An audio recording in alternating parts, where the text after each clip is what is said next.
Hi, my name is Marty Plecky. My oldest daughter Noelle and her husband Mark have a little lake house, and as part of the lake house, they have this little boathouse. Anyhow, the protectors for the screens on this boathouse are a mess. I mean, you can see this is just horribly ripped up.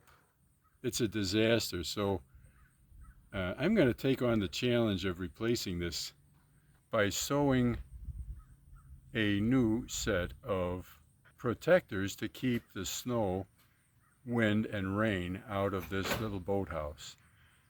This canvas cover was on the front and they moved it to the side because the front just takes the biggest amount of the beating from the wind and elements. This is the front. You can see there's just a lot of space to have the elements intrude into the interior of this little boathouse. So having a better protection is probably a good thing. And they checked out how much it would cost, and it's about $2,000 for folks to sew up and install a new set. We'll see what it comes out for me to do it. The more precise you make cuts in cloth when you're sewing, the easier it is for the project to come out right. I'm going to show you how I'm laying out the cloth for this cover. So I have the square lined up here. Move the straight edge to the other side and line it up. Now I've already marked this, but I'm using this white pencil to make a mark down this edge. And I'll cut along this white mark so that the cloth is square. I didn't have an extra bobbin, so this one didn't have much thread on it, but I didn't want to just throw it away. So I got the same color, it's black, of course, and I'm just going to wind it up using this drill. That's it. The material I'm going to use for this window covering panel does not ravel at the edges. So what do I mean by a ravel? And that's this right here. When a piece of the thread comes out of the weave. But over here, the main body of this material, it doesn't ravel. So I don't have to worry about doubling up the seams to keep the ravel contained. Now remember these dimensions for just a minute or two. The top pocket of this panel requires a 2-inch overlap plus a 1/2 inch seam to contain a rod that holds the top level.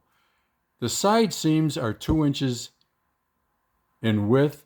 The bottom pocket is 3 inches plus a 1/2 inch seam. And that's to carry another rod that's a little heavy to keep the thing down. A full seam uses an inch and a half of width. So this is what the panel looks like in a drawing.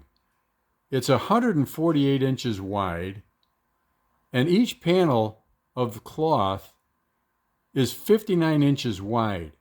So with a 2-inch seam on this side and a 1/2 inch allowance for a seam on this side, that leaves 56 and a half inches left over of material to make this width. So it's this side, and then we have a middle piece here. Well, if you take 148 minus 56 and a half minus another 56 and a half, you get 35 inches, and that's how wide this piece has to be. But you have to account for the seam again, so it would be another inch on this side and an inch on that side for 2 inches extra, which is a total of 37 inches. So when I cut this panel, I have to make it 37 inches wide to get this span for this total panel. Now, what a seam looks like for this is just like this. So here's one piece of cloth. It comes in like this, and then bends around. And you can think of this as this seam right here. So this edge right here is the 56.5 inch wide point, and it bends around the 1/2 inch here, and then this one is an inch longer from this side, from this edge. It's an inch longer to make the rest of this seam. So I'm going to sew this seam and show you how that's done. The machine is all set up to make this test seam. I'm just going to start it off. And you always back up so that the thread doesn't undo itself. Now I'm just going to turn this whole thing around, pick up the needle, move it to the other edge, and sew this one.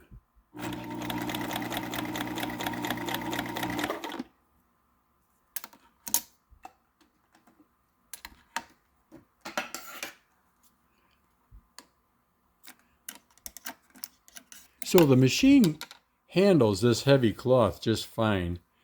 And there's my seam. It's strong. And for me, I say it looks pretty nice. Now, one of the important things when you're sewing something like this, because the fabric is going to be much more unruly than this little piece. I mean, it's going to be 59 inches wide by 65 inches long. So it's you really have to keep things as stable as possible. Otherwise, your seam wanders all over the place. And I have this sewing machine clamped down to the table, so at least it is very stable. I have the first panel laid out and marked. And to verify that it's square, I'm checking the diagonal from that point across the square to the other one, and it's 92 3/4 of an inch. I checked the other one from this point to the other corner, and it was 92 3/8. So this side has to get longer. I have the pieces cut out, and I'm getting ready to sew. I watched a couple of videos, and I had once seen how the chandleries make sails, and they always have a huge table where the cloth can lay flat. It makes it easier to keep the seam straight. So I rigged up this little flat surface next to the sewing machine to help keep this seam straight.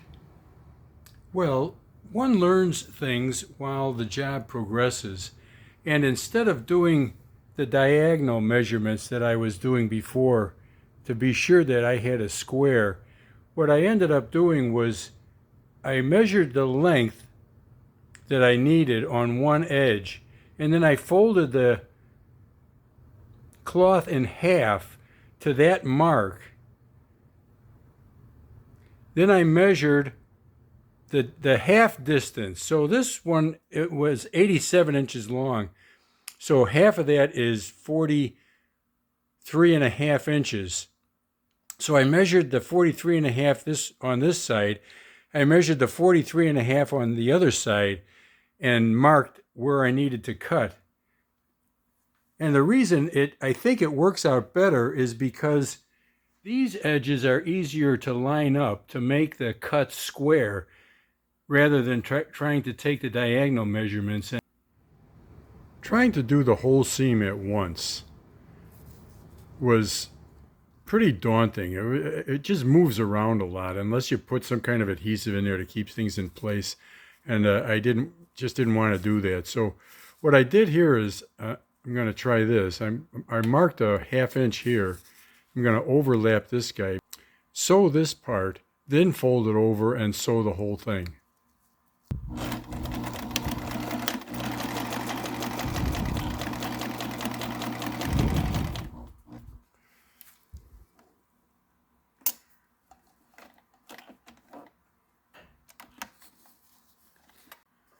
With the two pieces locked in place, it's much easier to keep it together while you sew the rest of the full seam in place.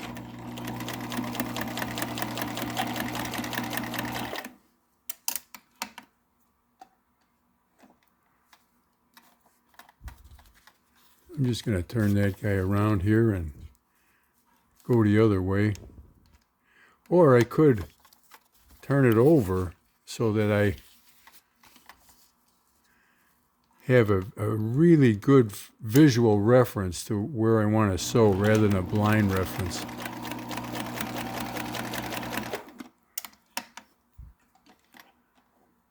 So there it is. I say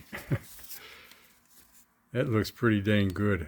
We'll see if the big pieces turn out this well. The first line is finished, and now I'm doing the second line.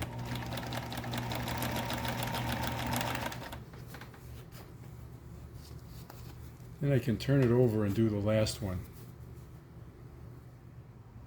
I moved off the rug and onto the hard floor to make measurements and marks.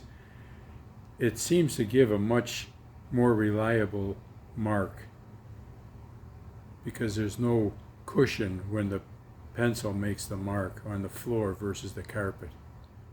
I'm done with the vertical seams. And the width is within 1/4 of an inch of 148 inches. So I'm pretty pleased about that. Now all I have to do is the top seam and the bottom seam, and this panel will be done.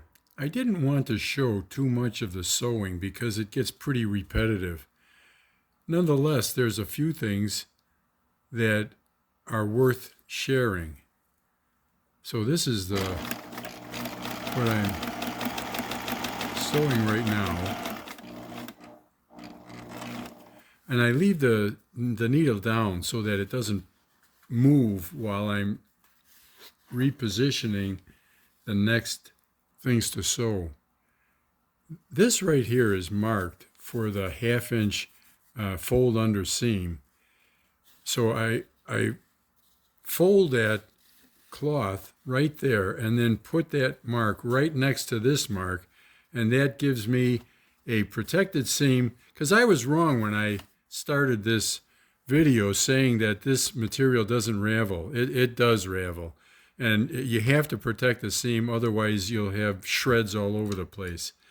So one of the other things I do when I restart the sewing is I crease this down so that it stays down better as the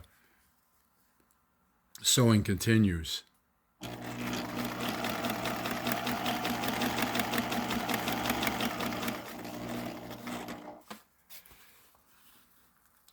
I'm folding that under.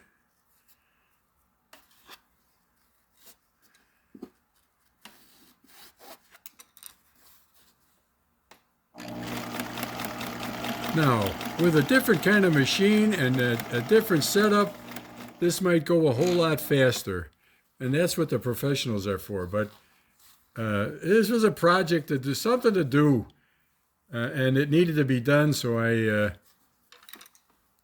I volunteered to do it.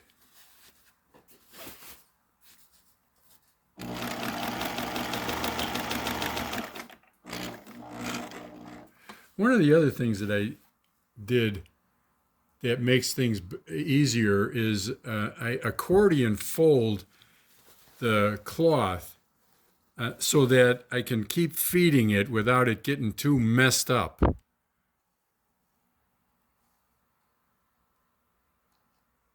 Well, this cover is finished.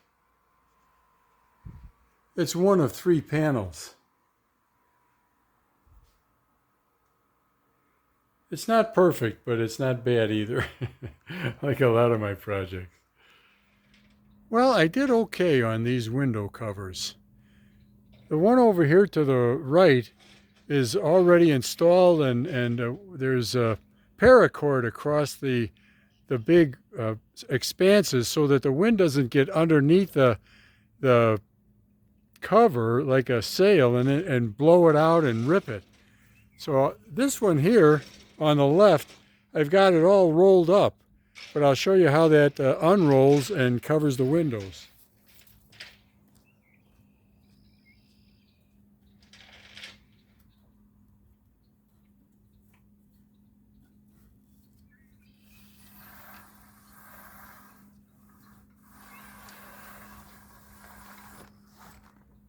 Now, I've just got to span some paracord over the exterior surfaces of this cover, and that will be ready for winter.